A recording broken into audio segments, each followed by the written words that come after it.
Bonjour, bonjour, mesdames et messieurs, je vous dis bonjour. Il est 15h20 et nous sommes aujourd'hui le jeudi 25 mai 2023.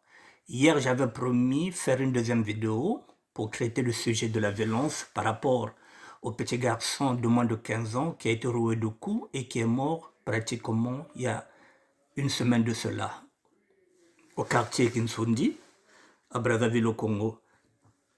Mais je n'ai pas eu le temps de faire cette vidéo parce qu'il y avait des problèmes techniques.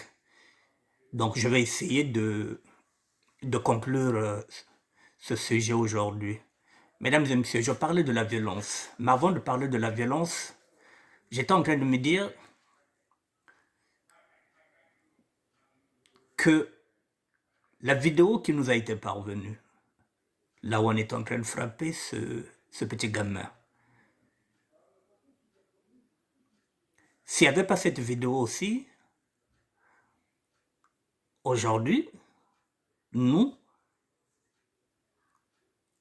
on n'en saurait pas grand-chose. Donc, quelque part, filmer, c'est pas un mal en soi.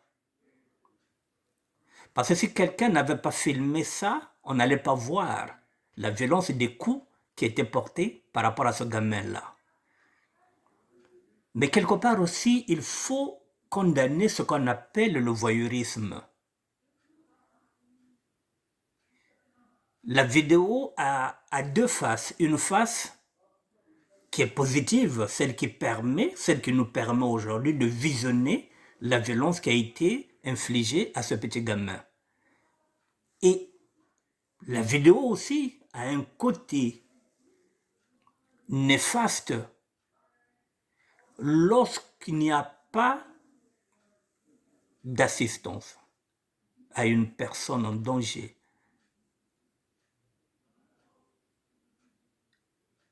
Ce n'est pas la faute de la personne qui filme,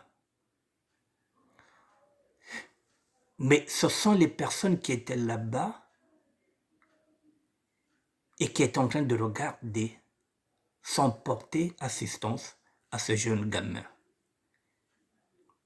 Parce que si on avait apporté une assistance, je crois qu'on aurait épargné ce drame-là. Oui, on peut parler d'un drame, mesdames et messieurs, puisque la mort d'un être humain est toujours un drame, surtout s'il s'agit des mineurs. Donc, mesdames et messieurs, donc voilà, donc il y a le côté voyeurisme lorsqu'on filme. Mais là, ça nous a permis d'avoir quelques images. En fait, de compte, il y a une vidéo qui est là, qu'on ne veut pas me donner. Excusez-moi. J'étais en train de me moucher. Il y a une vidéo qui est là, parce que le propriétaire de la boutique, je ne sais pas, quand il avait vu qu'on était en train de filmer, il avait intimé l'ordre de ne plus filmer. Donc la personne qui a envoyé cette petite vidéo l'avait fait discrètement. Bon, maintenant, la violence, mesdames et messieurs. J'ai souvent l'habitude de vous parler de la violence. Je vous ai dit qu'elle soit verbale, qu'elle soit physique. La violence n'a pas sa place dans cette société-là. Et pourtant, moi aussi, mesdames et messieurs, j'étais un homme violent. J'étais un homme violent. Et la violence était due à ma jalousie. J'étais un homme jaloux, violent, possessif. Jusqu'au jour où je me suis retrouvé derrière les barreaux pour violence conjugale, mesdames et messieurs. Et lorsque je vous parle souvent de ça, lorsque je vous dis que j'ai déjà fait de la prison pour violence conjugale, mesdames et messieurs, et il y a un adage qui dit que les conséquences conseillent mieux que les conseils. Lorsque vous êtes en prison pour violence conjugale, vous n'êtes pas considéré comme un bonhomme. Parce que vous êtes venu en prison, pas pour chercher l'argent. Vous n'êtes pas parti braquer une banque. Mais vous êtes venu en prison parce que vous avez cassé la gueule à une femme. Vous n'êtes pas un bonhomme. Vous n'êtes pas considéré comme un bonhomme. Le bonhomme, c'est celui qui est parti chercher l'argent dans une banque, qui a vendu sa drogue, qui est parti faire son braquage, qui a braqué une banque et qu'on a arrêté, qui va en prison. Le bonhomme, c'est pas celui qui vient là-bas, qui vient faire la prison parce qu'il a frappé un enfant, parce qu'il a frappé une vieille personne. C'est pas des bonhommes, mesdames et messieurs. Lorsque vous êtes en prison, parce que vous avez frappé votre femme, mais vous n'êtes pas considéré comme un bonhomme. Vous êtes la risée des autres détenus.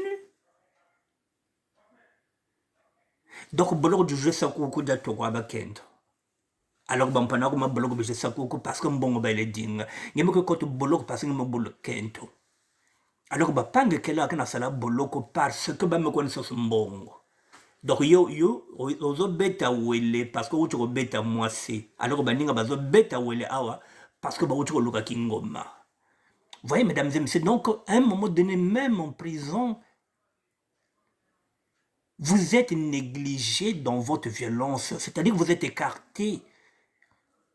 Cette violence-là, auprès des femmes, auprès des enfants, auprès des vieilles personnes, n'est pas tolérée en prison, de la même façon que le viol n'est pas toléré en prison. C'est en ce moment-là que vous allez comprendre que les conséquences conseillent mieux que les conseils. Moi, j'avais juré que plus jamais, on ne dit jamais fontaine, je ne boirai plus jamais ton eau, mesdames et messieurs. Mais je réfléchirai au moins à 4 ou 5 fois avant de me lancer dans la violence. Même lorsque de temps en temps, je dis parfois à certaines personnes que si tu continues à m'emmerder, je vais te mettre une filière de racailles. C'est de l'intimidation, mesdames et messieurs. Je ne peux même pas. C'est de l'intimidation. Parce que même si je mets ma filière racaille envers quelqu'un que j'ai envie de régler les comptes, c'est une filière qui est imprévisible, qui peut vous ramener des problèmes. Parce que ça peut être des Tchèques. C'est une filière chinoise. Ce sont des amis que j'ai connus là-bas. Mais lorsque vous leur donnez un contrat pour aller faire du mal à quelqu'un, c'est pas des saints. Donc même lorsque je le dis, c'est par intimidation, je ne peux pas aller au bout. Je ne peux pas aller au bout. Parce que je sais que la violence, lorsqu'elle commence, on ne sait pas comment elle se termine. Et lorsqu'elle se termine, la violence se termine toujours très mal. Il n'y a jamais eu de violence qui se termine bien, mesdames et messieurs. La violence est synonyme est synonyme de Satan. Parce que Satan vous pousse encore à la violence. Et plus il y a la violence, plus il y a le sang. Et plus il y a le sang, on ne s'arrête pas jusqu'à ce que mort s'en suive. C'est ce qui s'est passé là. Un petit garçon qui a été roué de coups. Et les adultes regardaient, non assistant sa personne en danger. J'ai vu des gens, mesdames et messieurs, en prison, des Congolais que je n'ai pas envie de citer de nom, qui étaient là avant moi, qui avaient tué. Oui, on va dire tuer, mesdames et messieurs, lorsque vous frappez une femme ou lorsque vous frappez un enfant, et que ce dernier ou bien cette dernière meurt sous vos coups, mais c'est un meurtre. C'est un meurtre, mesdames et messieurs. Et quand vous arrivez en prison, vous êtes un meurtrier. Vous avez tué. Peu importe. Même si vous n'avez pas eu l'intention de donner la mort, mais c'est un meurtre. Vous devenez un meurtrier. J'en ai connu là-bas. J'en ai connu à Fresnes. J'en ai connu à Fleury-Mérogis, c'est des Congolais. Il y a un qui avait purgé 20 ans et l'autre il avait eu 15 ans parce qu'il avait des circonstances atténuantes. J'ai aussi connu aussi un Algérien là-bas qui avait pris 15 ans. Lui aussi, il avait des circonstances atténuantes parce que, pareil, Il avait tué son ami sans avoir eu l'intention de tuer. Deux amis algériens qui étaient partis dans une boîte de nuit, qui avaient bu. Et je ne sais pas quelle mouche leur avait piqué, ils se sont mis à se discuter, à se disputer, et l'autre, il a poussé l'ami. Mais comme tous les deux étaient déjà dans un état d'ébriété, en poussant l'autre, qui était aussi dans un état plus d'ébriété que celui qui avait poussé, il est tombé par la nuque. Il y a eu quoi? Hémorragie interne. Avant que les pompiers ne viennent, l'ami était mort. Ce sont des gens que j'ai connus, moi, à Fleury-Mérogis. Et quand un homme comme ça te dit « j'ai tué mon ami », vous voyez donc, il continue à se culpabiliser alors qu'il n'avait pas fait exprès, alors qu'il était bourré, il était peinté. Donc il ne savait pas ce qu'il était en train de faire. Il ne savait pas qu'en poussant son ami, que ce dernier allait chuter la nuque sur le goudron et que ça allait lui fracasser le crâne. Et plutôt la nuque. Il avait pris 15 ans, mesdames et messieurs, tout simplement parce qu'il était alcoolique. On lui avait donné la possibilité 2 fois de se faire soigner, d'aller voir comment on appelle ça, poursuivre des cures de désintoxication. À 2 reprises, il était condamné à 6 mois, pas d'emprisonnement ferme, 6 mois de sursis. À 2 fois, on lui avait donné la possibilité de se faire soigner. Il ne l'avait pas fait. Et ce qui allait arriver était arrivé, toujours en se bourrant d'alcool, et finalement, il a eu un geste fatal, pousser l'autre. On lui avait donné 2 fois la chance de se faire soigner. Parce que l'alcool est une maladie. La jalousie est une maladie. La haine est une maladie. Oui, mesdames et messieurs, la haine est une maladie. Parce que la haine vous ronge, la jalousie vous ronge. La haine vous pousse à faire du mal à l'autre. La jalousie vous pousse à faire du mal à l'autre. Le mépris vous pousse à faire du mal à l'autre. Il avait pris 15 ans, mesdames et messieurs. Pourtant, il avait des circonstances atténuantes qu'il n'avait pas fait exprès. Mais on lui avait donné 2 fois la chance. Vous voyez là où nous emmène la violence. Et lorsque j'ai discuté avec cet Algérien, il était chaque fois triste lorsqu'il évoquait le nom de son ami. Il dit, oh là là. Mais il est trop tard, mesdames et messieurs, lorsque vous êtes dedans, il est trop tard, vous êtes livré à vous-même. Vous êtes livré à votre peine. Vous serez seul à faire votre peine. Si vous êtes condamné à 15 ans, vous serez seul à le faire. Et si vous avez laissé une amie dehors, c'est fini. Elle ne vous attendra pas. Vous êtes un criminel, vous avez tué.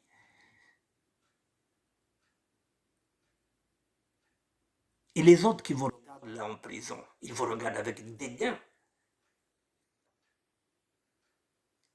Tout simplement pourquoi? Parce que vous abusez de l'alcool. La violence, on en parle. Parfois, il nous arrive dans la maison où vous avez un enfant. Je vais prendre le cas d'une jeune fille qui a maintenant 18 ans, qui est maintenant éprise de liberté. Elle a 18 ans, la jeune fille, ou bien le petit garçon a 18 ans maintenant, il est épris de liberté.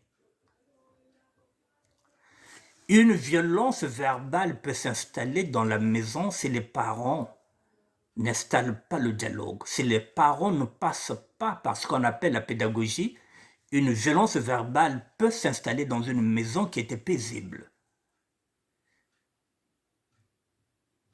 Parce qu'on veut l'empêcher, cet enfant-là, d'être libre, alors qu'il a maintenant 18 ans. C'est en ce moment-là qu'une violence verbale s'installe. Le fils ou la fille veut sa liberté, parce que la jeune fille a 18 ans maintenant, elle peut aller en boîte avec ses amis. D'habitude, elle rentre à 19 h, maintenant elle veut rentrer à 22 h. Ça commence à poser un problème. C'est comme si elle est en train de braver l'autorité parentale. Au fond, non, elle devient libre maintenant, puisqu'elle a 18 ans. Elle a maintenant ses choix. C'est pas facile pour nous les parents. Mais c'est là où, si on n'a pas une maîtrise de soi, mesdames et messieurs, on installe maintenant la violence. Parce qu'on peut commencer maintenant à taper cette jeune fille-là, qui a maintenant le seul tort d'être libre maintenant, de rentrer. Au lieu de rentrer à 19 h, commence à rentrer à 22 h. La violence peut s'installer. C'est comme ça qu'elle s'installe. Donc il y a beaucoup de formes de violence qu'il faut éviter. Et cette violence aussi parfois pousse les parents à chasser les enfants, dire bon, puisque tu veux être libre, tu sors de chez moi. Donc on met dehors un jeune garçon de 18 ans ou une jeune fille de 18 ans sous prétexte, ou bien parce que le petit garçon ou la petite fille commencent à réclamer leur indépendance. Là aussi, il faut qu'on fasse très attention, mesdames et messieurs. Parce que cette violence-là, lorsque l'enfant revendique maintenant sa liberté, on a l'impression que l'enfant commence à vous manquer du respect, ou bien comme si l'enfant commence à vous prendre tête. Au fond, non. Il faut dialoguer. C'est pas évident, ce que je suis en train de vous dire aussi en tant que père. C'est pas évident, mesdames et messieurs, de laisser la liberté, parfois à sa petite fille qui a à peine 18 ans, mais il faut le faire. Sinon, on va installer une violence. Vous voyez, donc, mesdames et messieurs, donc il y a beaucoup de formes de violence qu'il faut éviter. Il faut seulement avoir le discernement de se dire, ici, là, si je ne fais pas attention, je risque de perdre ma fille, elle risque de claquer la porte et s'en aller vers ses copines. Autant mieux négocier avec elle. C'est l'habitude d'entrer maintenant à 22 h, vous lui dites, bon, 22 h, qu'il faudrait comprendre que nous allons au travail, moi et ta mère, ça ne nous arrange pas. Il faut que tu rentres à 21 h. Ou à défaut, vous lui donnez la clé pour qu'elle rentre sans vous déranger. Ça se négocie, mesdames. La paix sociale se négocie. Si on ne négocie pas la paix sociale, on rentre dans un conflit familial, on installe la violence et on commence à taper le fils ou on commence à taper la fille et parfois maintenant, en ce moment-là, la maman qui était aussi complice, qui acceptait, et à un moment donné commence à voir que la violence commence à prendre trop place dans cette maison. C'est en ce moment-là que parfois la maman intervient maintenant pour te dire que il faut que tu arrêtes. Tu deviens trop violent avec mon enfant. Il faut que tu arrêtes, sinon j'appelle la police. En ce moment-là, tu vas te dire, mais qu'est-ce qui ne va pas? Mais oui, mais parce que la violence est en train de monter de degré. Et madame, maintenant, s'aperçoit que la violence commence à monter de degré et va te dire, non, non, non, non, non. Tu dis comme vous te toi, moine. Maintenant, c'est bon. Si tu continues, j'appelle la police. Et l'incompréhension peut être là, tu vas te dire, oh, mais cette femme devient folle ou quoi? Mais non, parce qu'elle commence à voir que la violence commence à monter. Il y a maintenant trop, moi, maintenant trop. Donc maintenant, ce qu'on calme, et parfois, il y a des parents maintenant qui trouvent qu'il y a une incompréhension maintenant. Madame n'est plus complice avec lui. Il ne parle plus de la même voix. Monsieur, parfois, se lave les mains et se dit, bon, moi je ne parle plus. faites ce que vous voulez. Au fond, parfois, madame n'a pas tort, tout simplement parce qu'elle commence à constater que la violence commence à monter. Avant qu'on arrive au pire.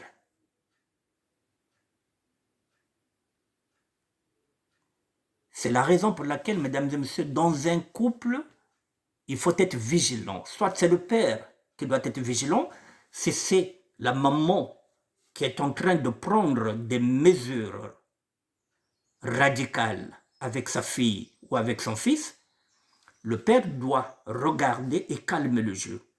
Si c'est le père qui est en train de prendre des mesures radicales pour sa fille ou bien pour son fils, la maman doit être vigilante pour calmer parce qu'il ne faut pas basculer, il ne faut pas installer la violence dans la maison, sinon on ne s'en sortira plus. Voilà, mesdames et messieurs, je voulais finir avec ça, compte tenu de cette violence-là, qui s'est installée, surtout au niveau du Congo-Brazzaville, où maintenant, dès qu'on arrête un voleur, la violence, comme je l'ai dit, elle est montée d'un cran. Au lieu d'amener ce voleur-là à la police, on brûle. Et parfois la police est là, elle est impuissante. Je le dis, je le répète, tout simplement parce que nous ne sommes pas dans un état de droit. Dans un état de droit, on ne peut pas se faire justice soi-même. Dans un état de droit, vous arrêtez un voleur, vous le tapez, le voleur devient maintenant la victime puisque vous l'avez tapé. Et vous devenez le bourreau. Donc le voleur devient victime. Alors si vous ne voulez pas que le voleur devienne victime, vous arrêtez le voleur, vous lui donnez aux mains des forces de l'ordre. Dans un état de droit, c'est comme ça que ça se passe. Vous n'avez pas le droit de taper un voleur. Au Congo-Brazzaville, comme il n'y a plus d'état, il n'y a jamais eu d'état de droit, et tout le monde maintenant se permet de faire sa propre justice. Donc dès qu'on arrête quelqu'un, même s'il n'est pas Kuluna, il suffit qu'on dise qu'il est Kuluna, c'est fini, on va le brûler vif, avec des pneus, et on met de l'essence, ou bien on met du pétrole. Et toute cette violence-là qui est en train de se manifester au Congo-Brazzaville, elle n'interpelle pas les hommes et les femmes politiques.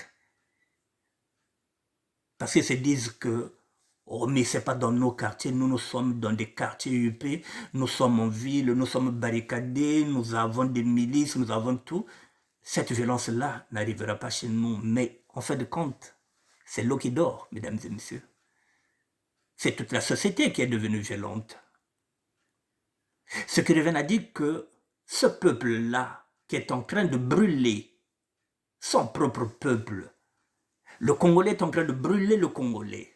Le Congolais est en train de tuer le Congolais. Et le policier congolais regarde sans rien faire. Il est spectateur, alors qu'il est dépositeur de la loi. Même lui-même, ça lui dépasse. Étant un élément dépositeur de la loi, ça lui dépasse parce qu'on est en train de brûler les gens vifs devant lui.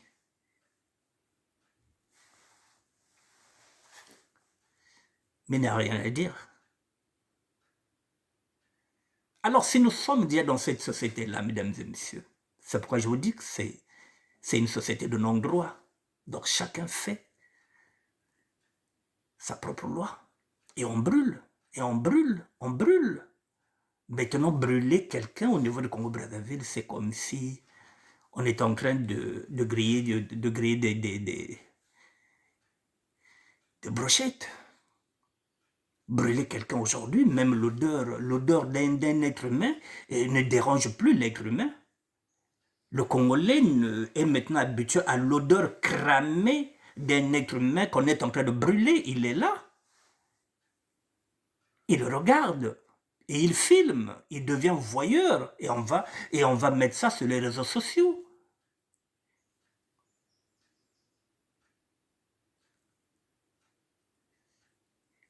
Si le gouvernement mis en place, mesdames et messieurs, s'il ne restaure pas cette république, s'il n'y a pas un état de droit, s'il n'y a pas la loi, pas celle de deux mesures, c'est-à-dire qu'une loi pour les plus faibles, qui punit les plus faibles, et une loi qui protège les plus fortunés, pas cette loi-là. Une loi qui serait équitable, pas de deux poids, pas de deux mesures. La loi qui punit toute personne qui commettra un délit. Tant que nous n'arriverons pas là, mesdames et messieurs, le Congo baignera toujours dans cette violence. Et on ne sait pas jusqu'où nous irons avec cette violence-là. Elle est maintenant ancrée dans la société congolaise, la violence. Elle est maintenant ancrée, mesdames et messieurs. Déjà verbalement, tous les jours on s'insulte, parfois sans aucune raison. Alors qu'avant, lorsqu'on insultait quelqu'un, c'est que c'était vraiment des querelles. Hein? Aujourd'hui, pour un oui, pour un non, on vous insulte. Sans aucune raison. C'est rentré dans les normes. Manquer du respect à quelqu'un, aujourd'hui, c'est rentrer dans les normes. On peut manquer du respect à quelqu'un sans aucune raison valable. Nous sommes en train de perdre nos valeurs. Mesdames et messieurs, la violence, je vous l'ai dit, je l'ai côtoyée. Je fais attention de ne plus repartir dans la violence. Je vous demande de faire attention. Voilà, on ne peut pas dire Fontaine, je ne boirai plus jamais de ton eau. Mesdames et messieurs, on peut faire attention. Pour faire attention, on peut éviter d'être alcoolique. C'est un choix. On peut éviter d'être un drogué. C'est aussi un choix. On peut éviter d'être un jaloux. Pour un oui, pour un non. C'est aussi un choix. Parce que si aujourd'hui on se décide de ne plus s'occuper de la vie des autres, c'est un choix. On se dit, à quoi bon jalouser les autres? Parce que je vous ai dit que la jalousie entraîne la haine. La haine entraîne quoi? La violence. Tout ça, ce sont des choix de société, mesdames et messieurs. Être poli envers les autres, c'est un choix de société. C'est une éducation. Si vous n'avez pas cette éducation, vous pouvez en faire au moins un choix. Tu te dis, bon, même si j'étais mal éduqué, mais je vais apprendre à respecter l'autre. Je vais apprendre à éviter les problèmes. Je vais apprendre à ne pas jalouser l'autre, à ne pas détester l'autre sans aucune raison, à ne pas le haïr. Je dois apprendre. Si on n'a pas cette éducation, on peut apprendre, mesdames et messieurs. Il n'est jamais trop tard pour apprendre. Même à manger avec les cuillères, à manger avec à manger avec les fourchettes, à manger à table. Il n'est jamais trop tard pour être civilisé. Il n'est jamais trop tard, mesdames et messieurs, pour dire stop à la violence, pour dire stop à la jalousie, pour dire stop au mépris, pour dire stop à la haine.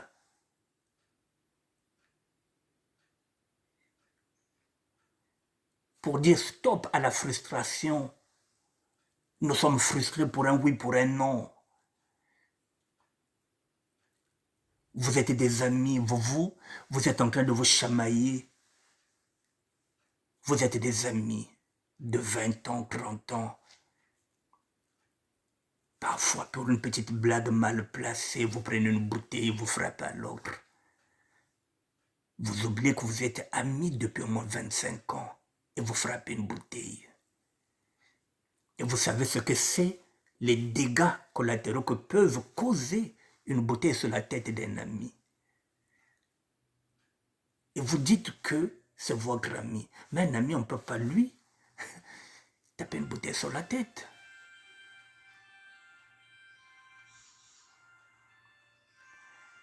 C'est pas possible. Vous n'avez jamais été des amis.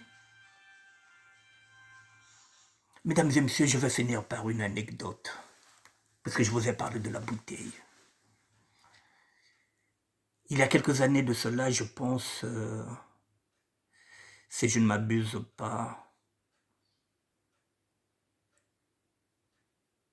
Je pense que c'était en 94, donc il y a 29 ans de cela. Oui, il y a 29 ans de cela, mesdames et messieurs. Je vais vous raconter une anecdote. Et comme d'hab, hein, comme je ne mettais pas beaucoup de temps dehors, j'étais en prison en 94, je venais de sortir. Ne soyez pas choqués lorsque je parle de la prison, mesdames et messieurs. Ça fait partie de mon passé. Et moi, le passé, je l'assume. Sans ce passé-là, je ne peux pas évangéliser, je ne peux pas vous dire la vérité si moi, je ne prends pas d'abord tout sur moi, comme on dit que la charité bien ordonnée commence toujours par soi-même. Donc, je préfère parler de moi, de ce que j'ai vécu.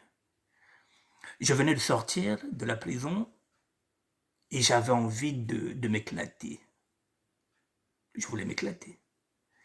Et finalement, j'ai fait appel à mes amis, à l'époque, qui sont toujours mes amis. J'ai fait appel à Ben Mokashamona Malumbuela, Conforama. J'ai fait appel à Sosten Didieza. J'ai fait appel à Samba de Franco, le producteur. J'ai fait appel à Richard Mvouama Babote. J'ai fait appel à Lucie de Gallon. Est-ce que j'ai oublié quelqu'un? Ça, c'était notre groupe.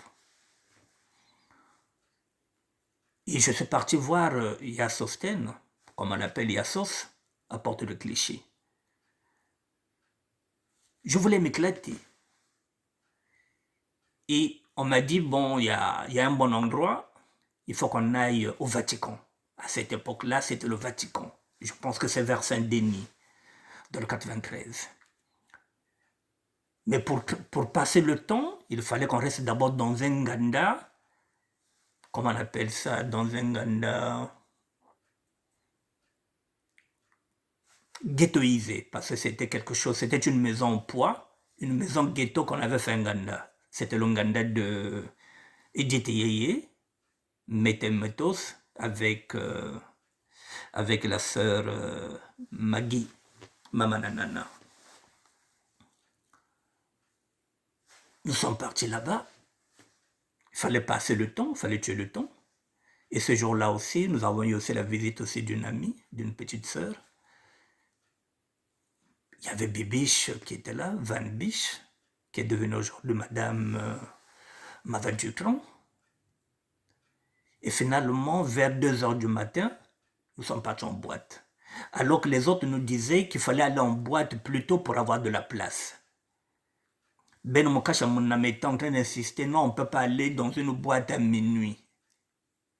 Il faut qu'on aille vers 1h, 2h du matin, et puis comme ça on va arriver là-bas, bon, Ben Mokasha va tracer dans la piste. Nous sommes arrivés à 2h du matin,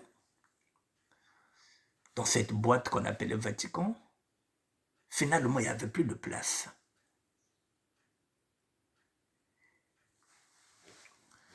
La boîte était pleine, il n'y avait pas de place. Et comme il n'y avait pas de place, ça commençait à irriter Ben Mokasha Monama. Non seulement parce qu'il est court, on ne le voyait pas, il n'avait pas la possibilité d'aller faire ses jatons, la piste était bondée, que finalement il va nous proposer de sortir de cette boîte-là, Vatican, pour aller encore à 15 minutes d'une autre boîte. Donc il fallait encore sortir de cette boîte-là, Vatican, pour aller vers une autre boîte qui était là à 15 minutes. Ça a commencé à énerver tout le monde. Parce qu'on a dit, mais on t'avait dit de rentrer ici à minuit, toi tu voulais qu'on rentre ici à 2h. Et Mokasha nous dit que, mais oui, mais moi je secours, on ne me voit pas, on ne voit pas mes crocodiles. Moi il faut de l'espace. Et nous sommes sortis, mesdames et messieurs. Nous sommes partis à 15 minutes à pied. On arrive là-bas, la boîte était fermée. Pourquoi je vous raconte ça? Parce qu'il va se produire maintenant quelque chose. La boîte est fermée Et Ben Mokacha nous dit de rebrousser encore chemin, finalement, de regagner encore la boîte Vatican. On l'a dit, mais c'est toi qui viens de nous dire de sortir du Vatican. Et ce jour-là, mesdames et messieurs, nous avons un ami en commun qui s'appelle Lucide Gallon.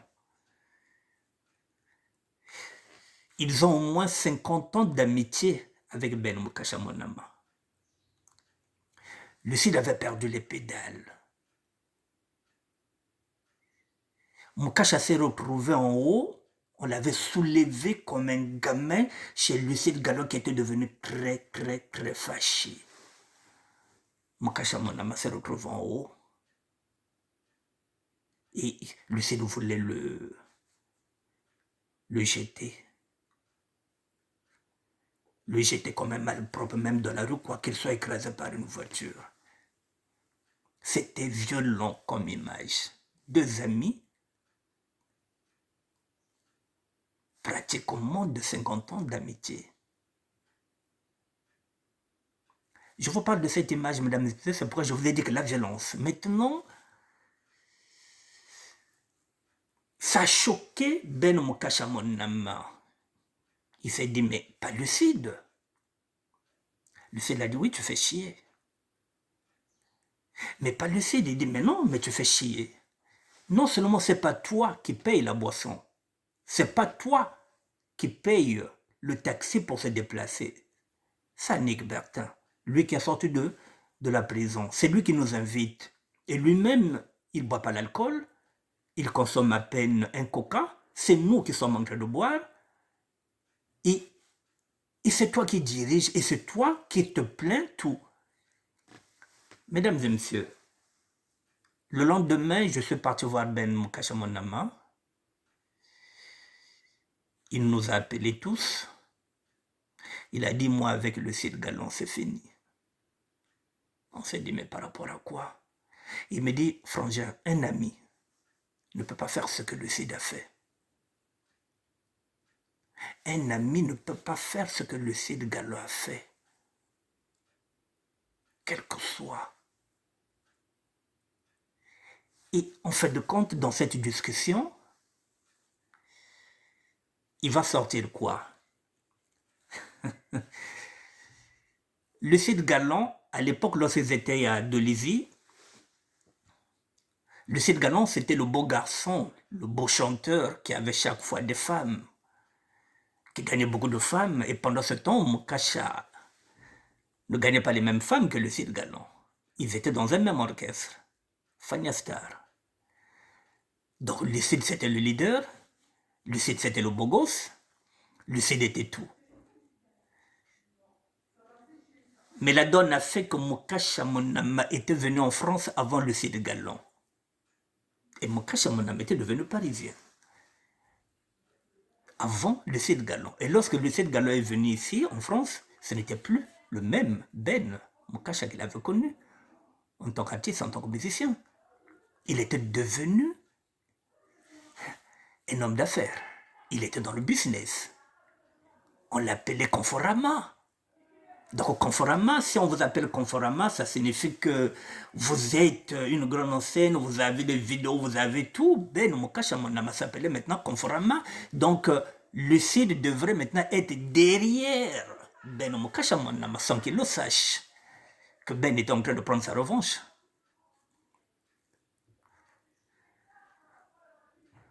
Vous voyez, mesdames et messieurs, la frustration amicale.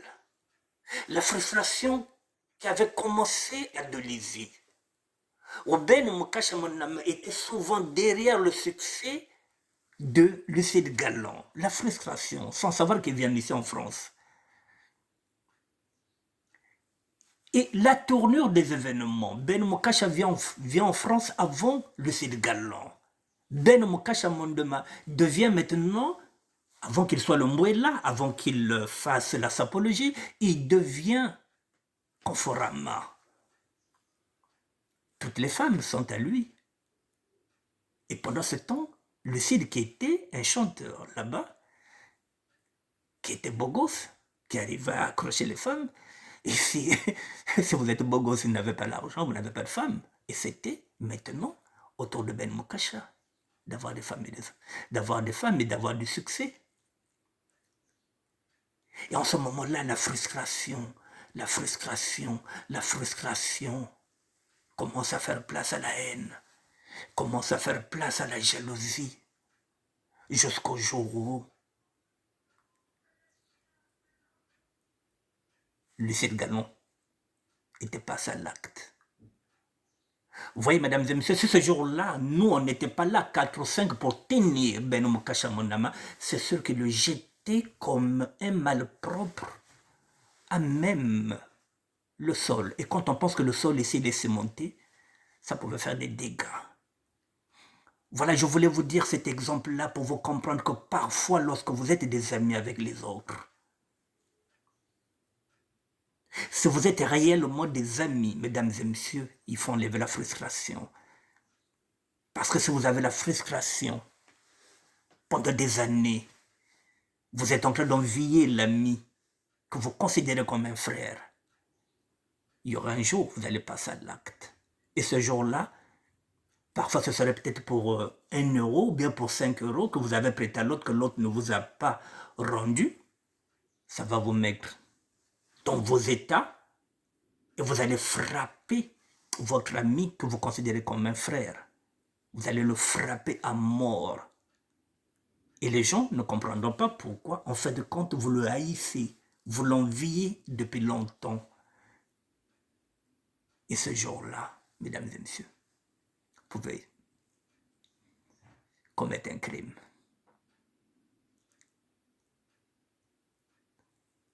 Parce que depuis longtemps, vous avez été frustré par cette amitié-là.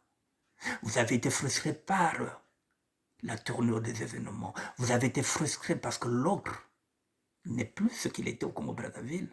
Il est devenu une autre personne. Et vous n'arrivez pas à assumer ça, vous n'arrivez pas à supporter ça. Mesdames et messieurs, voilà, je voulais finir par ça. Excusez-moi, je vais me moucher. Voilà, je voulais finir cette émission pour vous mettre en lumière ce qui peut amener la violence. Parfois, c'est des petites choses, c'est des frustrations, c'est la haine, c'est la jalousie, c'est le mépris. Tous ces sentiments-là qui sont néfastes, qui sont négatifs. Satan profite dans tous ces sentiments-là pour vous pousser, pour vous dire que ah, il y a un indamagabatika, il y a un indamagabatika mukosakana na mumanisa. Satan ke zabisinge yandi ya ibanda depuis tama. Boubia fonge manisi yandi. Ce jour-là, tu entendras la voix de Satan qui te dira, finis-le. Il commence à te faire chier. Ukoyoka mukolango, ukoyoka ndinga ya Satan olobana. Yewanape, master no anabanda kala. Tala, lelo, legisaka radio mbeka. Et vous passerez à l'acte. Mais lorsque vous finirez l'acte, Satan s'en ira, mesdames et messieurs. Satan vous a poussé à bout. Et lorsque vous serez attrapé par la police, Satan s'écarte. Lorsque Satan s'écarte, vous êtes maintenant en face de la réalité. Vous êtes dans une cellule. Vous êtes au commissariat.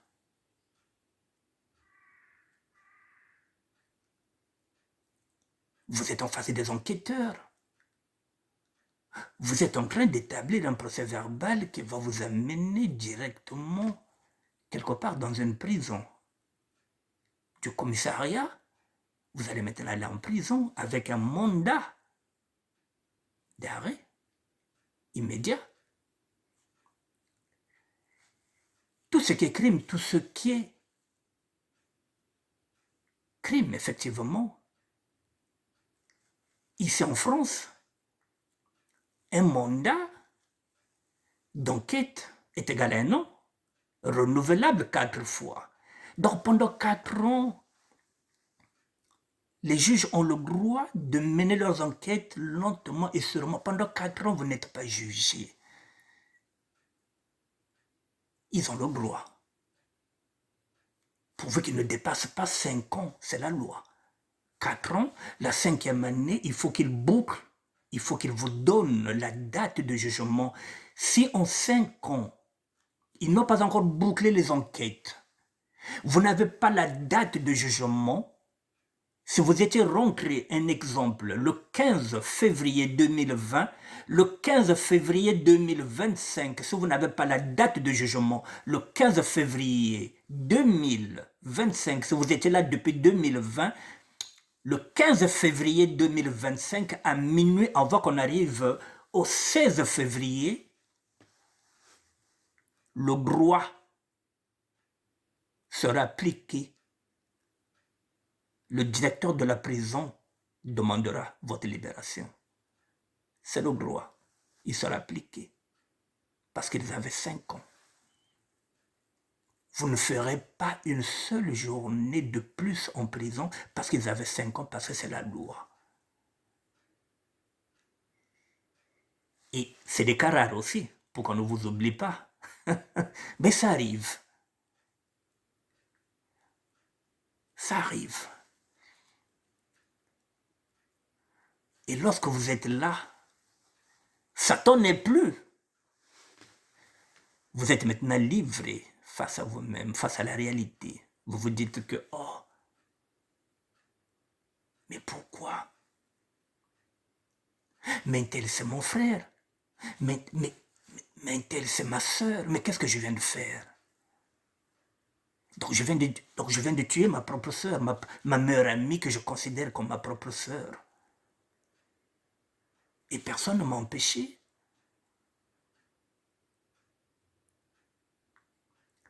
Qui va s'occuper de mes enfants? Si vous êtes une femme. Donc je viens de laisser le père de mes enfants avec mes 3 enfants. C'est lui qui va s'en occuper. Qu'est-ce que je viens de faire? Si vous êtes un homme, vous dites que donc je viens de laisser ma femme avec mes 3 enfants, peut-être avec un bébé. Je suis devenu criminel. Je viens de tuer mon meilleur ami. Satan n'est plus, mesdames et messieurs. Il vous a piégé. Vous êtes seul maintenant, livré à vous-même. En prison, il n'est pas trop tard, mesdames et messieurs. J'ai rencontré Dieu en prison. Si vous êtes dans ce cas-là, allez chercher Dieu. Parce qu'il n'y a plus d'issue que celui d'aller chercher Dieu. Je vous dis merci, mesdames et messieurs.